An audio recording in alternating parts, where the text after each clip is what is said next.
जय माता दी दोस्तों, आपके अपने चैनल धर्म साधना में आपका बहुत बहुत स्वागत है। माँ भगवती दुर्गा की कृपा आप और आपके पूरे परिवार पर सदा सर्वदा बनी रहे। दोस्तों, आज की वीडियो में मैं आपसे बात करने वाली हूँ गुरुवार व्रत से संबंधित जो आप लोगों के लगातार प्रश्न आ रहे हैं कमेंट बॉक्स में, उन सभी प्रश्नों के बारे में। जैसे कि गुरुवार का व्रत कब शुरू करें, व्रत में क्या खाएं क्या नहीं खाएं, इच्छा पूर्ति के लिए कितने व्रत करने चाहिए, केले का पेड़ ना हो तो पूजा कैसे करें, जल कहाँ दें, व्रत में क्या सेंधा नमक खा सकते हैं, क्या कुमारी लड़कियां बाल धो सकती हैं, दिन में सो सकते हैं या नहीं सो सकते हैं, उद्यापन कब और कैसे करें। इस तरह के तमाम प्रश्न हैं जो कि लगातार कमेंट बॉक्स में आ रहे हैं। तो आज की जो ये पूरी वीडियो है ये सिर्फ आपके प्रश्नों पर ही आधारित है, तो आप वीडियो को पूरा ज़रूर देखें। और अगर आपको आज की ये वीडियो अच्छी लगती है, आपके लिए थोड़ी सी भी हेल्पफुल है, तो वीडियो को लाइक कर दीजिए और ज़्यादा से ज़्यादा इस वीडियो को शेयर कीजिए। बात करें गुरुवार व्रत के बारे में, तो सबसे पहले जानते हैं कि क्यों करना चाहिए ये व्रत और इस व्रत को करने से क्या फ़ायदे होते हैं। तो देखिए, गुरुवार का व्रत करने से जीवन में जो भी कामना होती है वो पूर्ण हो जाती है। एक मानव जीवन की जो भी समस्याएं होती हैं, हर समस्या का समाधान गुरुवार के व्रत से हो जाता है। जैसे अगर संतान सुख में बाधा है, आप इस व्रत को कर सकते हैं। वैवाहिक जीवन में कोई परेशानी आ रही है, इस व्रत को करें। अगर विवाह में देरी हो रही है, विवाह में कोई परेशानी हो रही है, बाधा आ रही है, तो आपको ये व्रत ज़रूर करना चाहिए। शिक्षा में सफलता चाहते हैं, अगर ज्ञान की प्राप्ति चाहते हैं, तो आपको गुरुवार का व्रत करना चाहिए। धन प्राप्ति चाहते हैं, धन संचय चाहते हैं, तो आपको गुरुवार का व्रत करना चाहिए। मतलब कोई भी समस्या ऐसी नहीं है जो गुरुवार के व्रत से आपकी समाप्त नहीं हो जाएगी। तो बहुत ही पुण्य फल देने वाला होता है गुरुवार का व्रत, और इस व्रत के करने से हर समस्या समाप्त हो जाती है, हर समस्या का समाधान हो जाता है, हर मनोकामना पूर्ण हो जाती है। तो अब बात करते हैं कि गुरुवार का व्रत कब शुरू करना चाहिए, जो आप लोगों का प्रश्न लगातार आता है। देखिए, गुरुवार का व्रत सिर्फ पौष माह में नहीं करना चाहिए। इसके अलावा आप किसी भी महीने के शुक्ल पक्ष से इस व्रत की शुरुआत कर सकते हैं, और किसी भी महीने के शुक्ल पक्ष से आप ये गुरुवार का व्रत शुरू कर सकते हैं। व्रत में क्या खाएं और क्या नहीं खाएं। व्रत में मीठा भोजन करने का विधान है। इस व्रत में जैसे कि शाम के समय एक ही समय अन्न ग्रहण किया जाता है, जो कि शाम का समय है। शाम को जब भगवान की आरती पूजा कर लेते हैं, उसके बाद हमें मीठा अन्न लेना होता है। तो जिसमें आप चने की दाल से बनी हुई वस्तुएं लेते हैं, वो बहुत ही श्रेष्ठ मानी जाती है, क्योंकि आज के दिन पीले मीठे भोजन का ही विधान है। अगर आप फल भी लेते हैं दिन में, तो आप फलाहार में पीले फल लेते हैं तो ज़्यादा अच्छा रहता है। और शाम के समय जो अन्न लेते हैं, बेसन से बनी हुई वस्तुएं खा सकते हैं आप, जैसे कि बेसन का हलवा बना लें, बेसन के लड्डू, बेसन की बर्फी, बेसन की पूड़ी, पराठा बनाकर आप खा सकते हैं।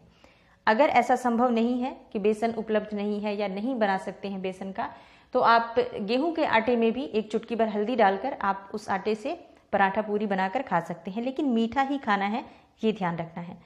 दिन में फलाहार ले सकते हैं आप। फलाहार में आप कोई भी फल खाएं, ध्यान रखें खट्टी वस्तुएं आज नहीं खानी चाहिए, नमक नहीं खाना चाहिए और खट्टा नहीं खाना चाहिए। तो आप जो फल लेते हैं, पीले फल हो, मीठे फल हो, इस बात का ध्यान रखें। केला नहीं खाना है, क्योंकि आज केले की पूजा हम करते हैं। भगवान श्री हरि विष्णु को और बृहस्पति देव को केले ही अर्पित किए जाते हैं आज, और आज केले के पौधे की पूजा होती है, तो केला नहीं खाना चाहिए। लेकिन आज आप गाय को केला ज़रूर दें, क्योंकि गाय को केला खिलाने से बृहस्पतिवार के दिन सभी कामनाएं पूर्ण हो जाती हैं। इस तरह से आपको इन बातों का ध्यान रखना है कि खाने में आप क्या खाएं। दूध लेना चाहते हैं तो दूध में आप एक चुटकी भर हल्दी डाल लें, फिर आप उस दूध को ले सकते हैं, या फिर थोड़ा सा केसर डाल लें तो आप इस दूध को ले सकते हैं। पीला भोजन, पीला अन्न और पीले फल का ही आज विधान माना गया है। पीले वस्त्र धारण करके भगवान श्री हरि की पूजा की जाती है, बृहस्पति देव की पूजा की जाती है। और अगर आप पीले फूल, पीले फल भगवान को अर्पित करते हैं, तो बहुत ही शीघ्र आपकी कामनाएं पूर्ण होती है। गुरुवार का व्रत जो है वो करते हुए इस बात का आपको ध्यान रखना चाहिए।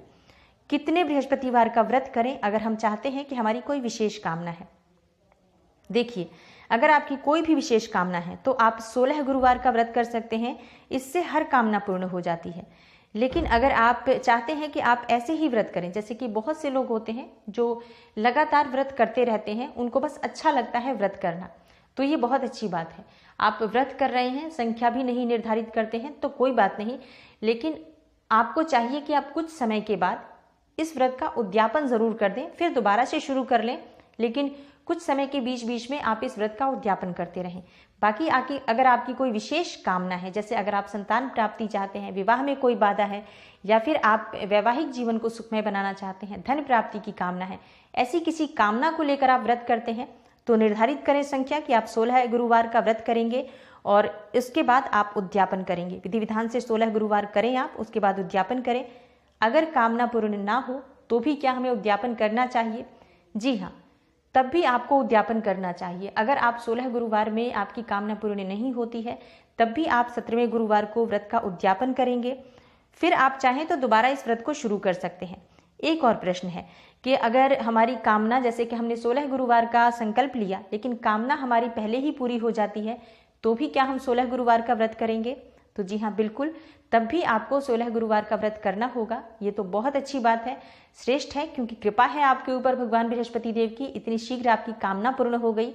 लेकिन आपको व्रत की संख्या जितनी आपने निर्धारित की है उतनी संख्या तक आपको व्रत करना है, उद्यापन करना है। भगवान बृहस्पति देव को आप थैंक यू बोलें, उनका धन्यवाद करें कि उनकी इतनी कृपा है आपके ऊपर। इसी तरह से आपको ये व्रत करना है। अब बात करते हैं कि अगर बृहस्पति देव की कई बार फोटो नहीं मिलती है तो ऐसे केस में हम किस तरह से पूजा करें। अगर बृहस्पति देव की फोटो या मूर्ति या प्रतिमा आपके पास नहीं है तो आप विष्णु भगवान की फोटो पर भी आज आप पूजा कर सकते हैं, क्योंकि विष्णु भगवान का ही स्वरूप है बृहस्पति देव। तो बिल्कुल आप भगवान श्री हरि की फोटो या प्रतिमा स्थापित करें और श्रद्धा से पूजा करें, केले का फल अर्पित करें, पीले फल, पीली मिठाइयाँ, इन चीज़ों का भोग लगाएं भगवान श्री हरि को, उतना ही फल आपको प्राप्त होगा। क्या व्रत में सेंधा नमक खा सकते हैं? जी नहीं, व्रत में सेंधा नमक नहीं खा सकते हैं किसी भी तरह से। जैसे कि बहुत से लोगों का प्रश्न है कि वो अस्वस्थ हैं और वो व्रत कर रहे हैं, तो क्या वो सेंधा नमक खाएं, क्योंकि नमक खाना बहुत ज़रूरी है उनके लिए। तो देखिए, ऐसा कहीं नहीं किसी भी जगह ऐसे किसी शास्त्र में लिखा है कि आप अस्वस्थ हों तब भी आप व्रत करें। आप बिना व्रत के भी भगवान श्री हरि की कृपा पा सकते हैं, बृहस्पति देव की कृपा पा सकते हैं। अस्वस्थ हैं तो आप भगवान श्री हरि की पूजा करें। आज सात्विक भोजन ले सकते हैं आप, जैसे कि लहसुन प्याज का त्याग कर दें और आप सात्विक भोजन लें, पीली वस्तुएं ग्रहण करें, खाने में भी आप पीले फल ग्रहण करें और पीले अनाज का सेवन करें, पीले वस्त्र धारण करें। भगवान श्री हरि की पूजा आपको पीले फूलों से करनी है। इस तरह से करके भी आप इस व्रत का पूरा फल प्राप्त कर सकते हैं। लेकिन अगर आप नमक खाते हैं तो इस व्रत का पालन आप नहीं कर रहे हैं, इस व्रत का दोष लगेगा, फिर आपको कामना भी पूर्ण नहीं होगी और दोष भी लगेगा। तो इससे बेहतर है कि आप सात्विक भोजन लें, सात्विक आहार लेते हुए भगवान श्री हरि की आराधना करें। आज आप नियमों का पालन कर लें, भगवान श्री हरि से आप अपनी कामना कह दें, बहुत ही शीघ्र पूर्ण हो जाएगी। श्रद्धा मैटर करती है हमारी, जो हमारे मन में जो भावना होती है वो ज़्यादा ज़रूरी है। व्रत तो हम अपने शरीर की सामर्थ्य के अनुसार ही रख सकते हैं। तो आप देख लीजिए, इस तरह से ये आपको व्रत करना है। इस व्रत में नमक नहीं खाना है, नमक का वर्जित माना गया है। केले का पौधा ना हो तो पूजा कैसे करें? अगर केले का पौधा ना हो तो पूजा कैसे करें, ये बहुत ही प्रश्न आ रहे हैं कई सारे, क्योंकि केले का पौधा आजकल बहुत छोटे घर होते हैं तो उन जगहों पर केले का पौधा नहीं होता है। लेकिन आज केले के पौधे की पूजा का ही विधान है।